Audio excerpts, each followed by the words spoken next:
It was the early 2000s. Sega had backed out of the video game console market after the failure of the Dreamcast. Was the Dreamcast any good? Well, how am I supposed to know? I didn't exist yet. Anyways, Sega decided to bring our good friend Sonic over to other consoles, ones made by Nintendo specifically. After re-releasing Sonic Adventure 2 on the GameCube, someone decided that the Blue Blur deserved an animated series.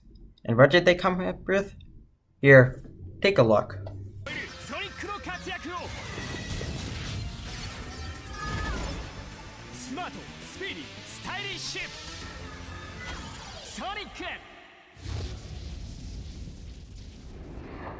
That's right. They came up with Sonic X.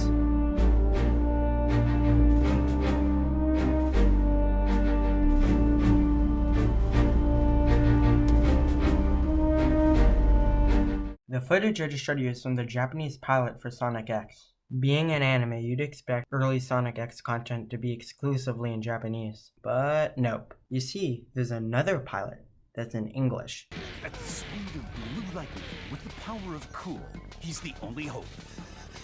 He's the only defense against the scientist of supreme evil, Dr. Eggman, and his army of robots. The English pilot seems to have been made before the Japanese pilot, as it features animals from Sonic's world. This in and of itself is pretty strange. The English pilot also features a new magical artifact other than the Chaos Emeralds.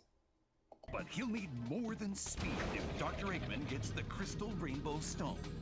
These crystals seem to be used to help Sonic defeat his enemies, similar to the rings in the final show. Another oddity from the Sonic X pilots is Cheese the Chow. At the time of Sonic X's development, Sonic Advance 2 was still in production, meaning Cheese was probably still unnamed at the time. As a result, in the English pilot, Cheese is just referred to as Chow, instead of by his actual name. Now, before we get to the final big oddity, a quick one I want to glaze over is that the English pilot seems to take place on Sonic's world rather than Earth. Moving on, the final oddity I wanted to point out was the strange hedgehog that shows up at the end of the Japanese pilot. Due to an image file, people thought his name was Nazo. Upon further inspection, I found out that Nazo actually means mystery. This means that it was just supposed to be either a mystery character or a mystery super farm. It's most likely that Nazo was actually a scrap design for Supersonic, or some sort of other farm. That didn't stop fans from turning Nazo into a fully fledged character, though.